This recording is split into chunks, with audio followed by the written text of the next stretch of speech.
We need a fit-for-purpose organization, and we need to fund the organization ourselves. You all know it is said, he who pays the piper calls the tune. Agenda 2063 is our blueprint to deliver the Pan-African vision of an integrated, prosperous and peaceful Africa driven by its own citizens, representing a dynamic force in the international arena.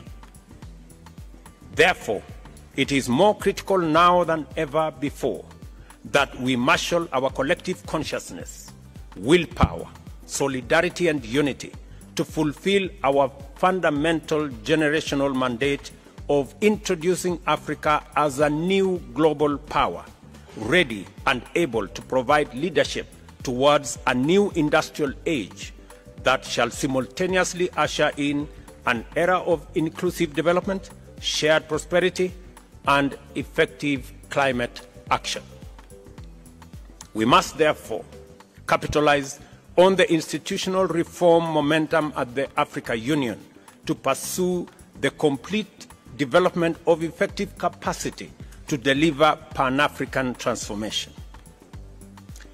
To do this, self-reliance, ladies and gentlemen, is essential, and a fit-for-purpose institutional architecture is indispensable at the AU.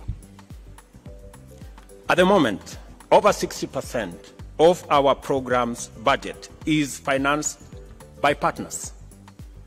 The demands of our challenging time require an AU that can pursue multiple urgent and critical interventions using internally mobilized resources.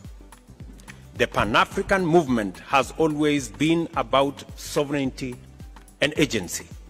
First and foremost, chronic dependence, even on well-meaning partners, is starkly inconsistent with the aspiration of independence, sovereignty, and agency.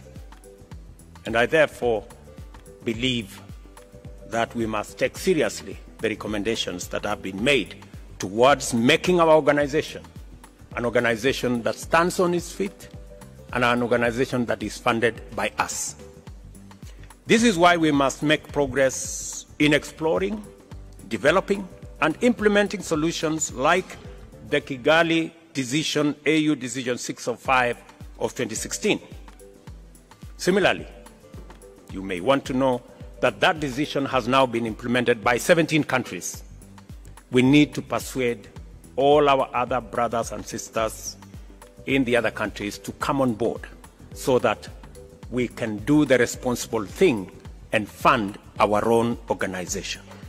Similarly, it is time to free up the Africa Union from structural and organizational constraints, including duplication and other inefficiencies, thereby facilitating it to be effective on a greater scale.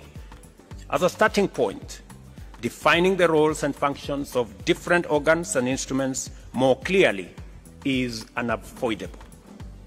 The coordination, administrative, and implementation mandate of the Commission, the legislative and oversight function of a strong Pan-African Parliament, and the political leadership, ownership, and broad policy direction of the Council all need to be reflected more clearly through rational structural delineation.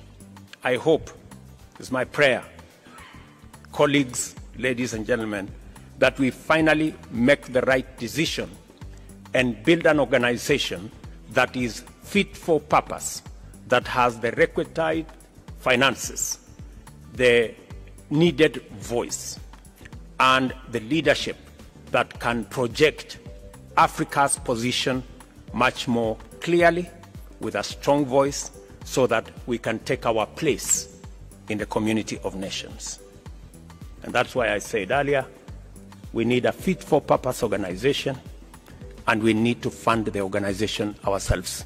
You all know it is said, he who pays the piper calls the tune.